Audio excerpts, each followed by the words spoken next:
Yo, kembali lagi di Wildan Mamot. Apaan sih? Ulang dah.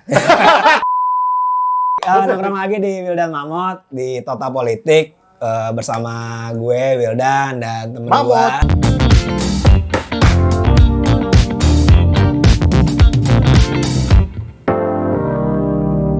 Kita kehadiran satu perempuan. Tidak lebih besar dari Sri Mulyani. Tidak lebih populer juga dari Puji Astuti. Puji Astuti. Ya, namanya Mbak Delia. Mbak Delia. Oh, kaku banget sih. Halo Kak. Ini junior gue ternyata. Gue baru tahu. Junior lo. Ya junior. Tapi gak pernah ketemu di Oh, ini kampus. berarti politik UI. Iya, politik UI. Oh, politik UI. Sorry ya, Mantap, politik mantap. UI, sorry. Oh, siap. Lo sekarang kurang ajar sekali pertanyaannya. Dari lembaga apa sih? Puskapol itu apa tuh? Iya, Puskapol itu Pusat Kajian Politik UI gitu. Oh, UI. Ada ilmunya bukan sih? Pusat kajian ilmu politik nggak sih? Nggak. Nggak ada ya? Oh, nggak ada. Gue lupa. Oh, jadi Padahal dulu gue kerja di situ guys. Oh gitu, Puskapol UI. Tuh kerjanya ngapain tuh selain nganggur? Emang masih ada proyek ya? Gimana tuh? Iya, jadi kalau Puskapol itu lembaga kajian. Ah. Gitu. Jadi basisnya memang akademik gitu, tapi memang sekarang sebenarnya dari agak dulu sih kita sudah agak melebarkan gitu ya ke proses advokasi juga. Jadi bukan hanya mengkaji secara akademik, tapi juga kita mendorong kebijakan gitu. Oh. Tapi itu anak UI doang dan. Iyalah, nggak boleh, nggak boleh. Oh, anak khusus tidak boleh. Nggak boleh. Diskriminatif. Nggak boleh kan, emang nggak boleh ya? Belum ada. Belum ada. Kecuali Jangan berharap lo masuk Puskapol ya pokoknya. Nggak, maksudnya untuk penelitinya, asisten peneliti itu memang yang basicnya politik gitu. Tapi Iya. kalau misalnya untuk ya administrasi, keuangan ya boleh. dari kampus Oh lain. gitu. Jadi warga negara kelas 2 lah ya. Jadi bagian administrasi. Tapi lo berarti boleh. itu harus alumni politik UI juga? Apanya? Ya penelitinya harus Penelitinya, dong. Iya. Oh, berarti Ya ya. kan itu basic kemampuannya di situ di Iya. politik. Kalau lo sendiri isu yang lo suka apa sih sebenarnya? Kalau isu yang aku bidangi gitu ya, itu keterwakilan perempuan, terus juga pemilu dan gerakan sosial. Oh, gerakan sosial. Ya, isu all about demokrasi lah gitu. Wih, soal bat demokrasi. Pejuang demokrasi. Oh, enggak Dan? Nggak tahu, gue mau nanya apa ya? Karena nggak terkenal kita bingung mau nanya apa. Parah banget. Oke, baiklah. Enggak. terkenal. Gue sebenarnya gue tahu soal Delia, jadi gue dapat berapa info sih soal Delia. Jadi dia orang yang cukup concern juga soal perempuan dan partai politik Wih, sebenarnya. perempuan dan partai politik. Tapi gue sama Dana ini juga cukup skeptis sebenarnya sama partai politik di Indonesia Bukan ya. perempuan dan partai politik, Apa? perempuan dan politik. Wih. Bukan cuma di partai. Oke. Oke. Tapi gue mau ngomong soal partai politik sih Oke, sebenarnya siap. kan. Gue gak tahu kenapa sama Dana tuh terlalu skeptis ya Dan ya, soal Iya. keberadaan partai politik di dunia bahkan. Menurut lo sih penting gak sih ada partai politik? Ya. Berarti menurut kakak-kakak ini nggak penting ya partai politik? Ya, menurut kami sih masih belum penting-penting amat ya Dan. Karena menurut gue juga emang fungsinya belum berfungsi-fungsi Berjalan. amat. Ya, menurut lo gimana tuh Kang? Ya betul, kalau misalnya secara fungsionalnya belum maksimal, tapi bukan berarti harus depolitisasi, deparpolisasi gitu Oke. ya. Tapi justru karena memang perannya sebagai instrumen demokrasi partai politik, dan itu merupakan satu instrumen yang krusial, karena sepemahaman saya belum ada negara demokrasi tanpa partai gitu. Belum ada. Iya. Bahkan negara nggak demokratis aja ada partainya kan? Ya karena itu, karena Iya, nggak kan? demokrasi, karena partai adalah instrumen demokrasi gitu. Emang harus partai ya? Iya. Pertanyaannya kan selalu gitu, Iya. emang harus Iya. melalui partai gitu. Ya, Ya, itu kenapa? juga jadi pertanyaan Nah. saya, kira-kira apa kalau bukan Lah partai politik? ngapain saya ngundang? Saya ngundang amat untuk menjawab, jangan Emang nanya nggak ada balik. alternatif lain? Ya, Nggak ada jadi alternatif lain. kalau misalnya kita lihat gitu ya, ini kan partai politik fungsinya sebagai agen perantara gitu ya, Ya, intermediary iya. agen gitu Ah. kan.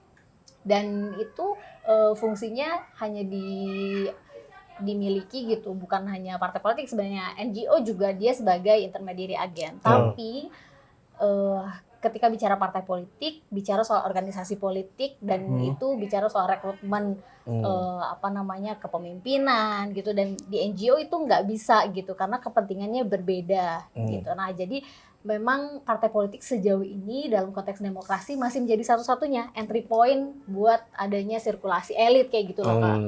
Tapi walaupun dalam sisi misalnya kayak politik Amerika gitu, ada Senat kan misalnya, atau kita ada DPD gitu. Saya nggak bisa pakai jalur itu aja, atau kayak kepala daerah bisa lewat independen tanpa partai politik kan. Itu kan maksudnya itu alternatif bukan sih, akhirnya nggak melulu soal partai, itu menurut lu gimana? Iya.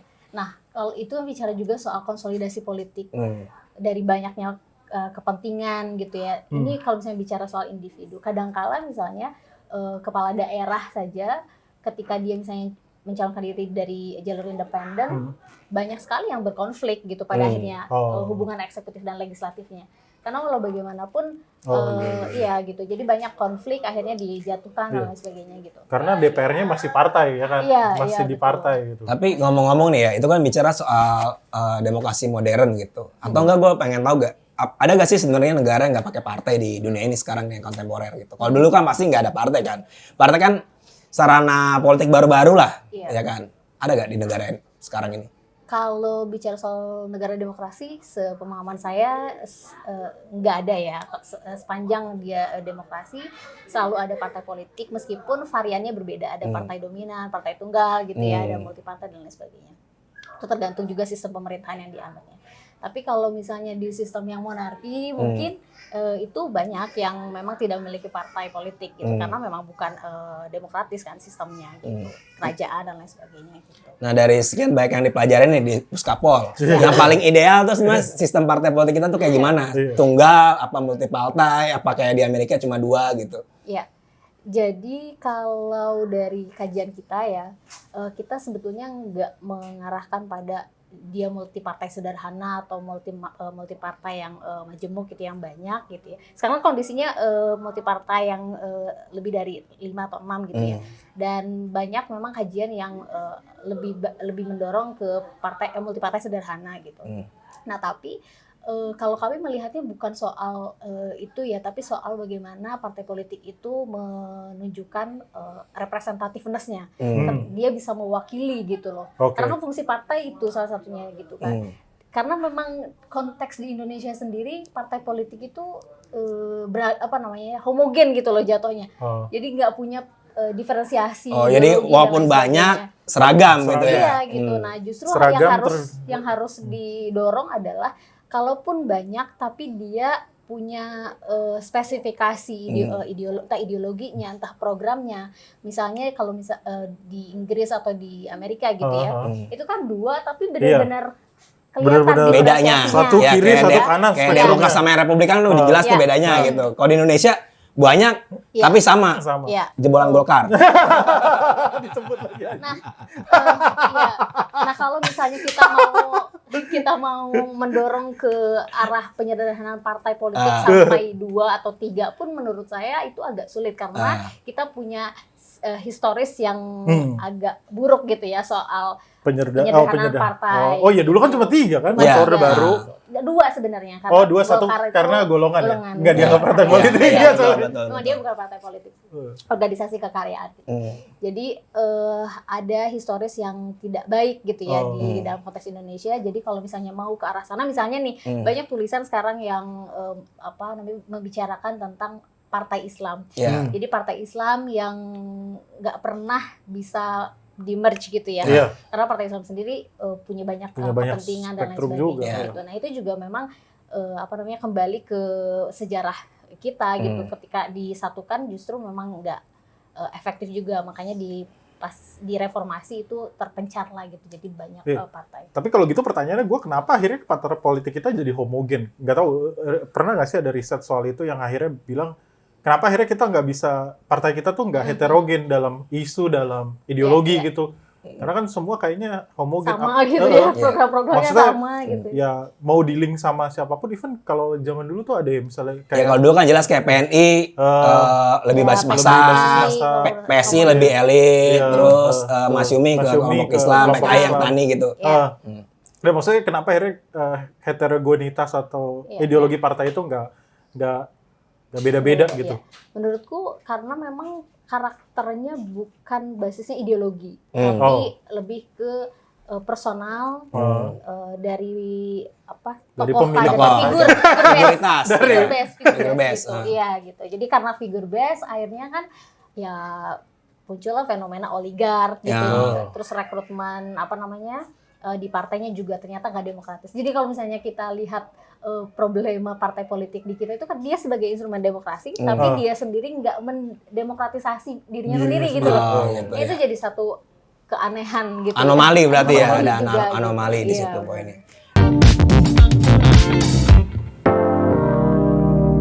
Nah, buat tadi lo bilang kan proses era modern pasti akan ada partai karena partai adalah kebutuhan real dari demokrasi modern. Nah, tapi kan ada tuntutan juga partai yang modern. Nah, partai modern itu maksudnya apa sih? Pengertian dari partai modern gitu dari kajian emang ada proyeksi gitu ya, partai modern gitu. Iya. Ada sih. Modernisasi partai, tapi tidak ada postmodernisasi partai. Postmodernisasi. Indonesia ya kesannya soalnya kalau gua ngelihat ada satu term partai modern atau modernisasi partai, berarti yang sekarang kita partai tradisional semua dong gitu. Ya, perbedaannya apa sih sebenarnya? Iya, perbedaannya apa sih? Nah, justru kita nggak bicara dulu soal modern ya, tapi partai menjalankan fungsinya. Reformasi kelembagaan partai aja kita masih belum gitu. Undang-undang kita dari terakhir 2011 aja belum pernah direvisi gitu sampai sekarang. Jadi belum ada political will dari para politisi karena memang yang membuat undang-undang mereka dan yang mengatur diri mereka dalam mereka sendiri gitu. Jadi itu sangat bergantung ke political will mereka. Tapi sampai sekarang belum ada revisi. Jadi belum ke arah modern aja untuk reformasi institusi partai sekarang masih belum terjadi. Nah, kalau misalnya bicara soal partai politik modern itu yang seperti apa? Yang sekarang kami dorong itu partai politik modern selain dia menjalankan fungsi basicnya gitu ya, pendidikan politik gitu ya, agregasi politik dan lain sebagainya, tapi juga dia bisa menerapkan prinsip transparansi, akuntabel, demokratis dan inklusif. Nah, ini inklusif itu apa nih menarik nih inklusif? Iya, kan arah demokrasi sekarang itu ke demokrasi inklusif ya. Jadi dia ramah terhadap kelompok marginal. Misalnya banyak sekarang partai didorong untuk mengakomodir caleg-caleg calon anggota legislatif dari penyandang disabilitas, dari kelompok perempuan, kelompok-kelompok yang memang dia termarginalkan gitu dalam konteks politik. Dan itu termasuk kelompok waria. Kenapa pertanyaannya itu ya? Nah, kan inklusif. Waduh. Nah, aku mau nanya nih, posisi waria ini sebenarnya seperti apa dalam ini gara-gara Milan Cirus?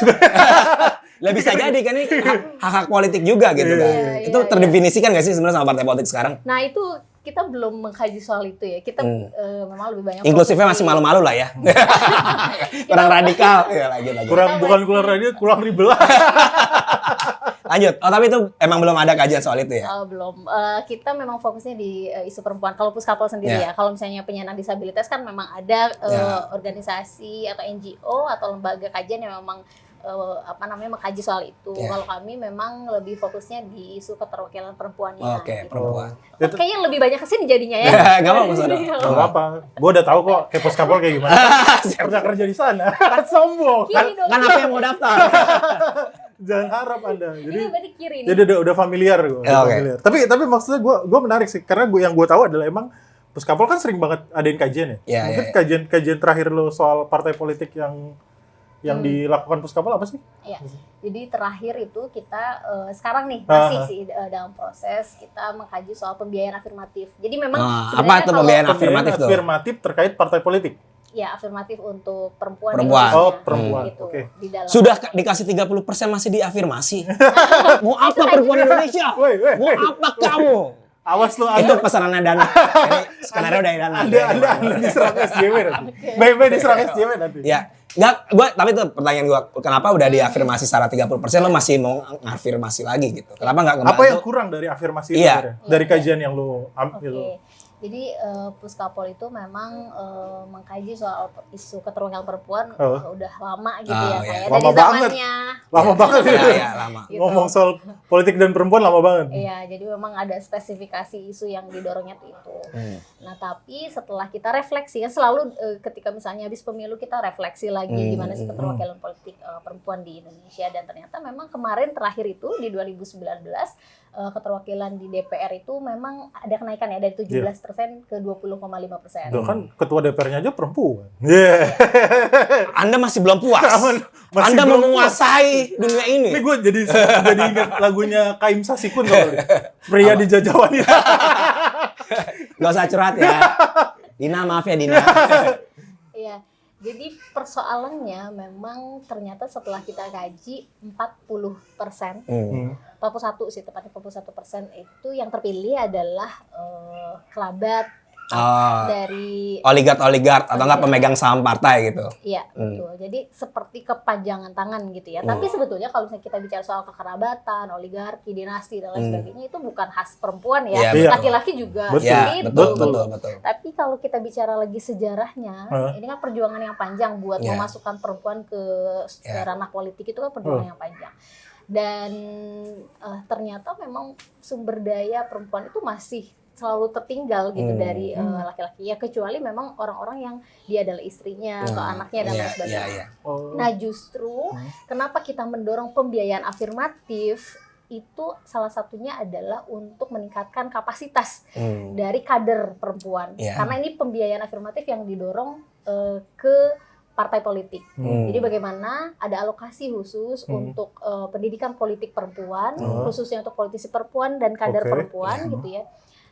Supaya mereka mendapatkan atau bisa meningkatkan kapasitas gitu. Jadi yang terpilih itu bukan non kader gitu, yang terpilih juga bukan asal comot 30% calon istilah perempuan, kayak pajangan-pajangan doang gitu kan. Tapi justru partai harus punya perspektif gender itu di internalnya sendiri gitu. Jadi bagaimana dia memperlakukan, memberikan kebijakan, merancang program kurikulum yang berbasis keadilan gender gitu. Nah, karena memang prosesnya perempuan masih terbelakang gitu ya, dan dia memang masuk ke ranah politik itu belakangan gitu ya. Sekarang ketika didorong pasca kuota itu ya, orde baru gitu, pas di era reformasi gitu ya, dorongan kuota dan lain sebagainya itu baru tuh banyak perempuan masuk gitu. Tapi gue malah mikir bahwa akhirnya sebenarnya Indonesia tuh kurang apa sih sama perempuan, karena kayak kita contoh negara paling demokratis. Kamu menyakiti perasaan perempuan. Enggak. Kamu mau merendahkan perjuangan mereka, Dana? Bukan mau merendahkan, Bapak. Maksudnya sama kayak misalnya Kamala Harris kayak kemarin terpilih, itu wakil presiden pertama. Bahkan di Amerika yang udah hidup ratusan tahun. Masih secupu itu ya? Masih baru sekarang. Masih baru sekarang, baru jadi wakil. Kita udah pernah presiden gitu kan. Megawati, terus juga menurut gua malah kita tuh masalah gender malah udah lebih ini dibanding negara sedemokratis Amerika. Apa salah ungkapan gua? Kalau bandingannya tadi Kamala Harris gitu. Atau bandingannya dengan senat-senat di Amerika tuh malah lebih banyak senat-senat atau anggota DPR-nya di sana kan banyakan laki-laki kan dibanding sama kita. Figur-figur yang ada sebenarnya kan adalah kerabat atau dinasti perempuan lagi yang enggak yang privilege lah. Ya, mungkin Bu Susi itu adalah representasi gitu ya kalau di eksekutif gitu. Dia bukan siapa-siapa lalu bisa menjadi apa-apa di dalam struktur pemerintahan kita. Itu satu hal yang baik gitu. Tapi kalau misalnya kita nggak mendorong di dalam ranah lain di legislatif, itu juga jadi persoalan gitu. Oke. Satu lagi. Saya penasaran soalnya, karena tapi pernah nggak sih ada riset bahwa sebenarnya ini kan lo mendorong nih, tapi keinginan perempuan sendiri mau nggak sih? Karena kan banyak tuh sekarang ya akhirnya ya misalnya contohnya kan banyak beredar di media sosial yang ya perempuan emang dalam tanda kutip ya gue cuma pengen ngurus rumah tangga atau ranah domestik lah gitu. Gue masih kamu sangat patriarki cara berpikirnya. Cara berpikir kamu patriarki. Iya maksud inilah. Dari sisi gue merasa bahwa emang dari pernah melihat bahwa sebenarnya dari sisi perempuannya tuh mau nggak sih didorong gitu loh. Instead of lo mencoba menyuruh partai politik buat mendorong kan, buat lebih afirmasi. Tapi kalau dari sisi perempuannya sendiri, atau karena gue curiganya malah jangan-jangan kenapa akhirnya yang dipilih kerabat dan segala macam karena emang nggak ada yang mau nyalon. Iya, nggak ada yang mau nyalon, itu masalahnya loh gitu loh. Nggak ada mau nyalon karena politik kita mahal. Bukan nggak ada yang mau nyalon, tapi sebenarnya mereka kenapa kita dorong karena ada keinginan kan dari berarti perempuan. Ada keinginan. Banyak yang ingin masuk sebetulnya, tapi karena politik kita maskulin, politik kita mahal. Jadi banyak perempuan yang memang tidak memiliki sumber daya material yang cukup gitu ya untuk kemudian mundur. Padahal secara kapasitas misalnya banyak aktivis, banyak perempuan Indonesia pinter-pinter semua. Gitu. Iya, tapi mereka mundur gitu karena memang ada hambatan-hambatan yang itu adalah hambatan struktural, kultural yang tadi misalnya kayak lo menstigma perempuan lah kayak lo tadi kan lo menstigma perempuan. Baik. Siap-siap dihujat SJW ini. Siap-siap saya dihujat SJW. Ya, aku senang seperti itu. Tapi tadi soal pembiayaan afirmasi berarti kan gue pikir itu udah ada komitmennya dari Puskapo untuk mengadvokasi itu ya. Emang kira-kira butuh anggaran berapa sih buat itu dan bagaimana gua sama Dana sebagai laki-laki yang ngasih pajak gitu kan untuk menjamin itu akan tetap bisa transparan gitu. Ya. Memang kita tidak semata mendorong saja ya, tapi harus ada konsekuensinya juga dari partai politik. Harus ada komitmen, transparansi, akuntabilitas gitu. Nah, kalau bicara soal pembiayaan sebenarnya sekarang posisinya untuk detail anggaran bantuan negara itu kan ada di PP 1 2018 ya. Jadi 1.000 di tingkat nasional gitu ya. Di 1.200 dan 1.500 di tingkat daerah. Nah, dari alokasi itu kami mendorong jadi sebenarnya belum diatur nih soal pembagiannya, cuma di PP-nya itu disebutkan alokasi diprioritaskan untuk pendidikan politik. Tapi belum dikunci ini alokasinya untuk apa. Jadi sangat tergantung pada partai politik itu sendiri. Sedangkan kita tahu bahwa karakter partai politik bahkan lebih banyak menggunakan anggaran negara justru untuk operasionalnya, bukan untuk pendidikan politiknya. Astagfirullah, suzon banget sih kamu. Suzon. Astagfirullahaladzim. Lanjut. Ini dari apa yang kita sudah lihat gitu dari laporan-laporannya, ternyata memang sebenarnya lebih banyak di operasional dibandingkan pendidikan politik, padahal alokasinya lebih banyak di pendidikan politik. Berarti kalau menurut teman-teman lebih baik dialokasikan untuk melakukan pendidikan politik gitu ya? Memang di PP sebenarnya udah itu. Di PP udah itu, oke. Tapi kenyataannya belum. Tapi nggak ada komitmen untuk mengalokasikan misalnya ini pendidikan politik untuk siapa, Nah, makanya ketika sekarang ada wacana untuk meningkatkan lagi, jadi pemerintah sudah ada wacana untuk meningkatkan lagi anggaran negara untuk partai politik. Nah, kita nggak mau gitu kenaikan itu tidak didorong dengan kita nggak mau ngasih cek kosong lah gitu kepada partai politik, tapi justru harus dikunci gitu. Ini loh untuk pemberdayaan perempuan seperti itu. Jadi kita mendorongnya dari untuk operasional 30%, untuk pendidikan politik 70%, dan dari 70% itu 30%-nya untuk pendidikan politik perempuan. Nah, itu cara ngawasinnya gimana? Kan nggak mungkin Puskapo mantengin setiap partai. Nggak ada. Gimana sih masa Puskapo? Ya makanya itu caranya gimana gue? Jangan-jangan negara yang ngasih aja belum tentu bisa ngawasi. Ya maksudnya itu siapa yang bertanggung jawab untuk mengawasi anggaran itu? Masa dia disuruh ngawasin? Ya makanya nggak mungkin Puskapo, jadi siapa gitu? Ya bukan, kita kan mengkaji yang terbaik gitu ya untuk meningkatkan representasi politik perempuan, meningkatkan kapasitas perempuan gitu. Nah, selebihnya sebetulnya kan kembali lagi ke partai politik dan negara gitu ya. Negara itu diwakili sama siapa ya buat ngawasin keuangan itu? BPK. Gitu. Jadi memang selain mendorong itu, kita juga mendorong disinsentif. Jadi tadi programatiknya adalah untuk pendidikan politik. Disinsentifnya itu adalah pelaporan yang harus transparan dan akuntabel. Dan itu kami dorongnya ke sulit peran sekali. BPK, gitu. Sulit sekali. Ini seperti perbincangan kita episode berapa gitu ya? Yang sama orang Cirebon gak jelas itu. Ya di video lanjutnya ya, itu orang gak jelas tuh yang gitu. Gak usah dilonton. Orangnya di sini bukan? Oh iya.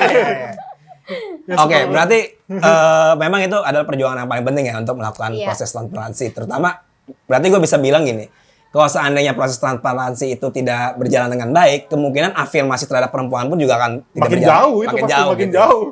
Iya nggak sih? Dan ini tambahan ya, karena sebetulnya pembiayaan afirmatif itu kita bukan tiba-tiba gagasannya muncul gitu ya, tapi kita melakukan studi komparasi di berbagai negara.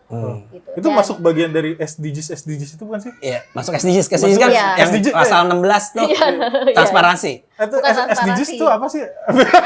Sustainable Development Goals. Oh iya. Anak unsur lebih tahu daripada anak UI. Bisa tahu kan cerdasnya di mana kan? Sustainable Development Goals. Iya. Gitu. SDGs. Ya, mendorong jadi mendorong keterwakilan perempuan di berbagai tingkatan. Oh, itu salah satu goalsnya SDGs itu kan. Iya. Maksudnya Berbagai tingkatan tuh nggak cuma di partai politik, tapi di eksekutif, di legislatif, di di birokrat. swasta maupun organisasi masyarakat salah sipil. satunya bagian dari itu ya tindakan afirmasi itu dong harusnya. Iya, Oh, iya. betul. Tapi gue mau nanya Puskapol, ketuanya cewek cowok? Cowok, tapi wakilnya Tidak perempuan. inklusif. Tidak Sebenarnya inklusif perempuan. cewek. Sebelumnya- Udah, tenang. Tapi justru kita bicara tentang perempuan. Jatuh yang, gue. Yang bicara Jangan gini, gaya sih lu. perempuan dibicarakan oleh laki-laki. Isu Oh. perempuan dibicarakan oleh laki-laki itu kan luar biasa. Oh, iya, gitu. Bukan iya. dibicarakan lagi oleh perempuan. Tapi kalau justru katanya Simone de Beauvoir nggak gitu. Seharusnya wanita bisa memandang dunianya sendiri. Yes. Karena nggak baca ya? Nggak tahu saya. Nggak, tapi gue menarik karena memang menurut gue isu tentang perempuan tuh nggak hanya monopoli perempuan, tapi kelamin apapun gitu kan. Iya. Ya. Gender apapun. Gender apapun, karena patriarki kan juga nggak menindas kaum perempuan, tapi menindas laki-laki yang kemayu kayak lo juga kan.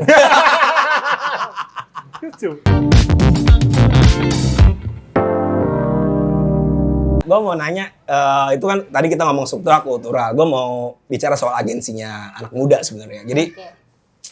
isu perempuan ini kan isu yang lintas generasi juga menurut gue. Iya. Ini isu yang juga harus Betul, diperjuangin betul. sama pemuda-pemudi gitu. Tapi gue mau nanya pada konteks pemudi gitu kan. Menurut lo pemudi-pemudi di Indonesia nih buat isu afirmasi ini maupun soal transparansi parpol dan modernisasi parpol tuh sebaiknya mereka ngapain gitu selain TikTokan dan selfie gitu.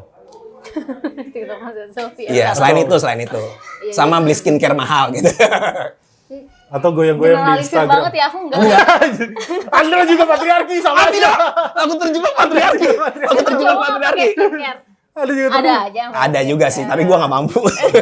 Nggak, oke. Selain itu, kira-kira pemudi baiknya gimana gitu? Iya. Jadi sebetulnya perspektif kesetaraan gender itu sudah lebih baik ya daripada dulu, sudah berkembang lebih baik dan dengan adanya sekarang misalnya partai politik baru gitu ya, terus dia juga menghadirkan perempuan-perempuan muda itu jadi satu capaian ya gitu yang cukup baik gitu meskipun masih PR-nya masih panjang gitu dan untuk terus menggalakkan atau memberikan perspektif yang lebih baik tentang keterwakilan perempuan, tentang gender, kesetaraan gender dan lain sebagainya itu memang masih jadi PR ya karena masih banyak orang-orang yang berpikirnya tadi seperti kakak ini. Enggak ya tadi. Kamu patriarki.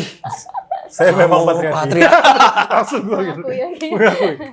Gitu. Nah, jadi kalau misalnya karena sudah lebih baik ya mewacanakan atau mendiskusikan isu-isu ini lebih banyak sebenarnya lebih oke juga. Jadi di TikTok misalnya bukan cuman dance tapi bisa kan kita dorong isu-isu ini. Terus di podcast di ruang-ruang publik kita bicara. Besok kita bikin TikTok Wildan Mamut berarti. TikTok Wildan Mamut. Oke gitu. Perempuan. Nggak, tapi lo cukup puas gak sih sama capaian perjuangannya teman-teman, terutama ya memperjuangkan kuota 30% maupun afirmasi perempuan itu dengan hasil hari ini gitu kan. Maksud gue 30% memang nggak ideal ya, maksudnya pasti ada bolong-bolong. Minimal. Ya minimal dan sebenarnya masih tapi lo puas gak dengan capaian politik perempuan hari ini? Sebetulnya ini kan perjuangannya panjang bahkan di atas generasi saya gitu ya. Betul. Karena perjuangan panjang jadi historis tentang perjuangan itu tuh jangan sampai berhenti, tapi justru kita harus melanjutkan perjuangan itu gitu kan. Misalnya saya karena sering berinteraksi sama para aktivis yang sudah mengawal isu ini dari dulu gitu ya sebelum 2004 itu terus didorong karena saya berinteraksi dengan mereka jadi saya memahami perjuangan mereka tapi belum tentu kan orang-orang di luar sana memahami perjuangan itu bahkan kadang-kadang misalnya anggota DPR yang terpilih sendiri dia tidak tahu bahwa keberadaan dia hari ini itu atas perjuangan panjang para aktivis perempuan yang mendorong soal isu ini. Gitu. Karena mereka taken for granted jatuhnya ya. Iya, taken for granted dan merasa bahwa ini adalah karena diri sendiri. Iya. Padahal justru kan kita gerakan untuk mendorong ini dari mulai pencalonannya, dari mulai menerapkan di nomor urut zipper system, dari mulai juga mendorong di struktur partai politik, di penyelenggara dan lain sebagainya gitu. Itu kan panjang sekali perjuangannya dan nggak mudah. Nah tadi kan kita udah ngobrol ya soal permasalahan struktural maupun kultural. Ya walaupun hari ini afirmasi terhadap perempuan masih belum sempurna gitu. Tapi gue yakin udah ada berapa lah orang-orang yang mengusahakan soal itu. Nah, terkait dari posisi partai sendiri, menurut lo nih sebagai pengamat politik perempuan itu udah ada belum partai yang menurut lo setidaknya lah, walaupun nggak ideal, cukup ramah terhadap agensi politik perempuan? Ya. Di 2019 kemarin itu baru ada satu partai yang lebih dari 30% keterpilihan perempuan, itu ada Partai Nasdem 30. Oh, Partai Ya, Nasdem. Gue pikir PSI, Bang. Enggak. Enggak, ini yang terpilih. Oh, yang terpilih. Terpilihnya. Tidak terpilih ya, X ya. Enggak. Berjuang lagi ya. Anjir. Parah banget. Lah iyalah. Tapi apa namanya, kalau untuk isu keterwakilan perempuan, PSI juga baik dalam pencalonan. Jadi Ya, dia Kan 40% ketuanya lebih bahkan. Udah kita bahas yang menang-menang aja. Iya. Berjuang lagi ya Anda ya. Anda berjuang lagi. Kurang ajar. Dan dalam konteks kebijakan yang progresif itu ada juga partai yang sudah melakukan, seperti misalnya PPP itu sudah menaruh atau PPP apa P3 maksudnya? P3, iya bener PPP. Gue bingung PPP. P3 oh ya benar-benar ya. Ya P3 itu dia sudah menerapkan perempuan di nomor urut 1 di 30% daerah pemilihan. Wow, itu kebijakan internalnya dan itu patut untuk diapresiasi gitu. Dan di kajian kami yang sekarang tentang revisi undang-undang pemilu juga akan mendorong ke arah sana gitu. Dan PAN juga ketika kita sempat wawancara untuk satu kajian gitu, mereka juga menyebutkan bahwa sebenarnya ada dorongan itu di internal mereka untuk menempatkan perempuan di nomor urut 1 karena nomor urut itu ternyata masih sangat menentukan di proporsional terbuka, meskipun sistemnya proporsional terbuka, tapi ternyata nomor urut itu masih sangat menentukan. Karena sesimpel orang malas baca ke bawah. Iya benar. Partai taruh di nomor 12. Ya, tapi gue menarik. Jadi sebenarnya tadi kan Nasdem ya. Itu kenapa dia bisa, menurut lo bisa dianggap lumayan gitu? Iya. Nah, tapi masih jadi PR sebetulnya, masih banyak catatan dari pencapaian kuantitas itu, masih banyak catatan.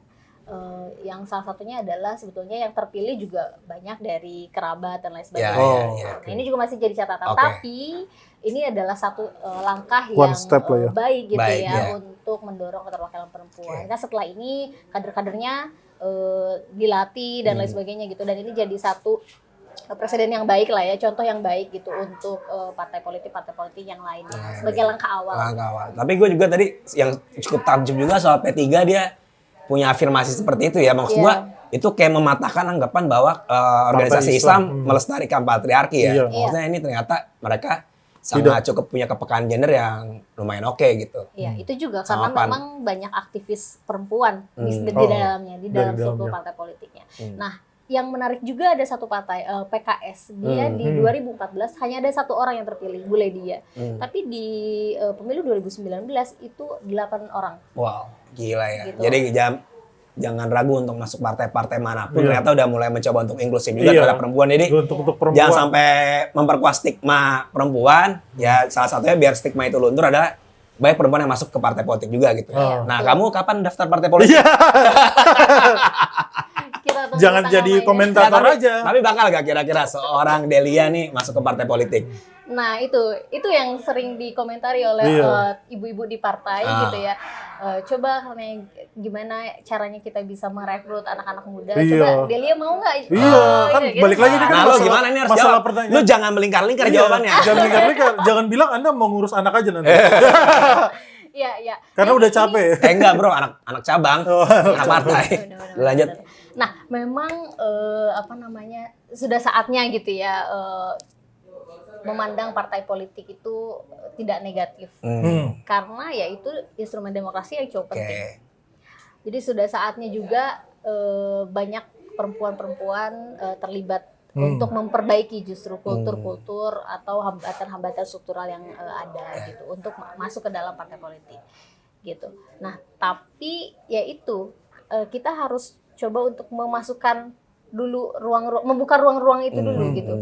Dengan apa ya, dengan pencalonannya ada kuotanya, terus sekarang dengan apa namanya? Wah, ini dia mulai jadi jago jadi politisi. Iya. Jawabnya diputer, coy. Iya, Tinggal jawab jadi iya apa iya enggak. Nah, atau enggak ini jadi time capsule. Nanti coba teman-teman lihat di tahun 2024 tonton lagi video ini. Apakah ada Delia di kertas suara? Oke, atau enggak kalau lo bingung iya apa enggak, kira-kira lo seorang Delia itu punya persentase berapa persen melangkah ke jalur yang lebih praktis? Nih, jawabannya udah politisi banget politisi. kita harus membuka ruang-ruang. Gimana? Berapa persen deh kalau? Ini emang agak berat pertanyaan. Karena ini juga soal passion ya. Maksudnya setiap Jadi orang kamu kan nggak punya passion di partai politik? Sekarang lebih menggeluti di akademik ya gitu. akademik, Dan pasti semua orang juga punya interestnya masing-masing. Ya, dan Tapi justru ketika misalnya saya perannya sekarang adalah mendorong dengan cara seperti ini, ya membuka ruang untuk banyak orang di luar sana yang nantinya memiliki ketertarikan untuk masuk. Dan menurut gue itu juga, saudara. tapi omongan dia ini cukup kan?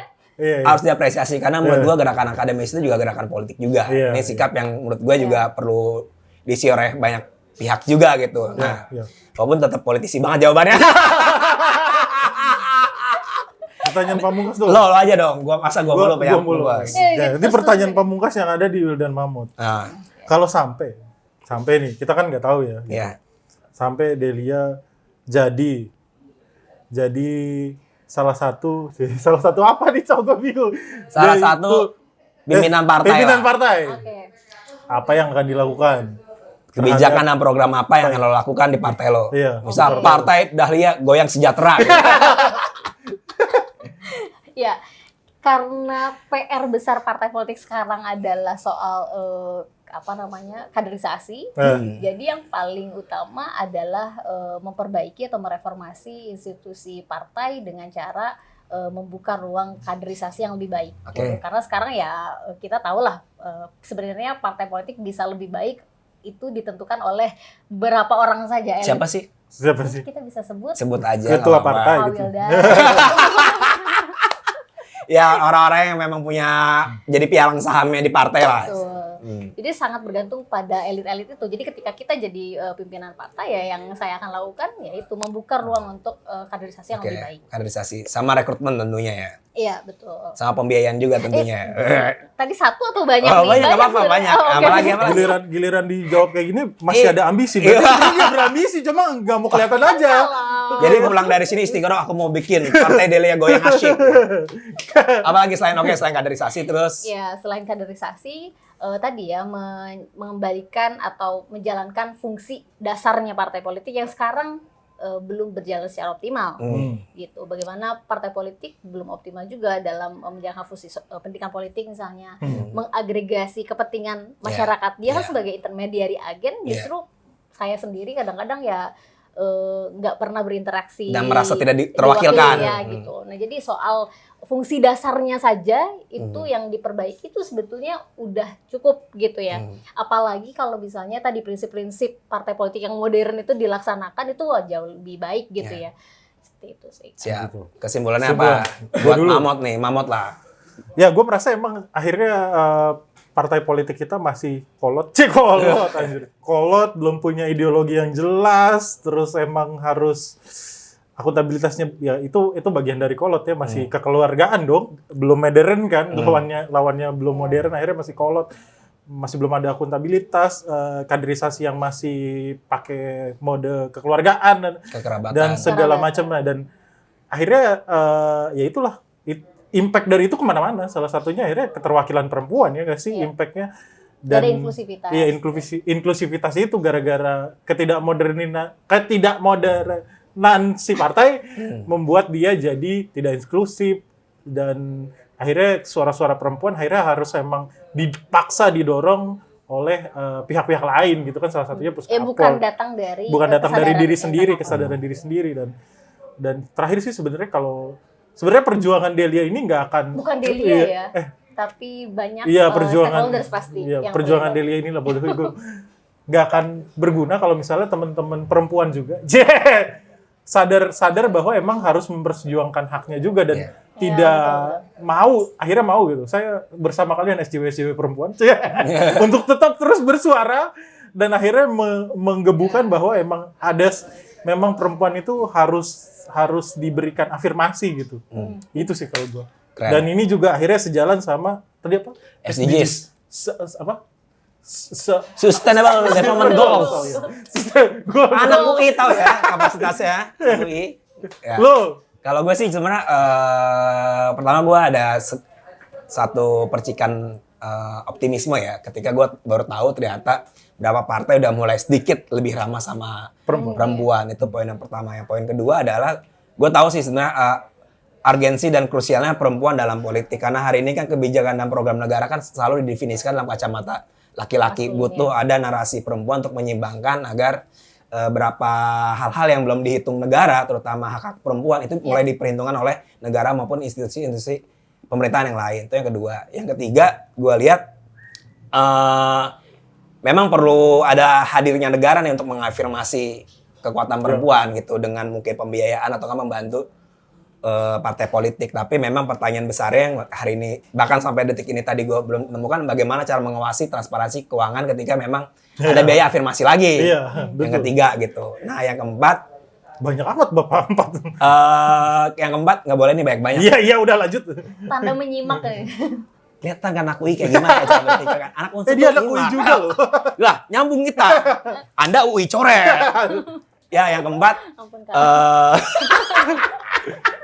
senioritas tetap berjalan.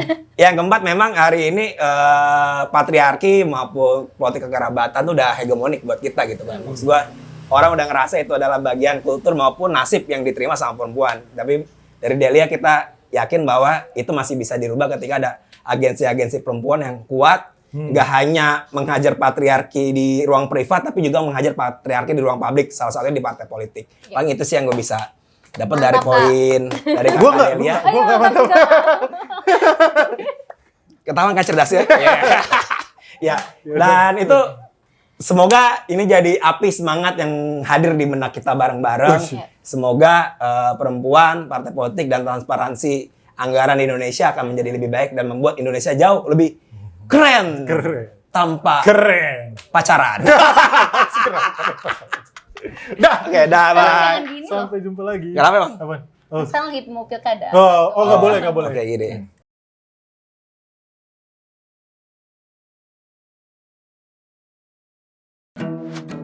Produced by Total Politik and powered by haluan.co.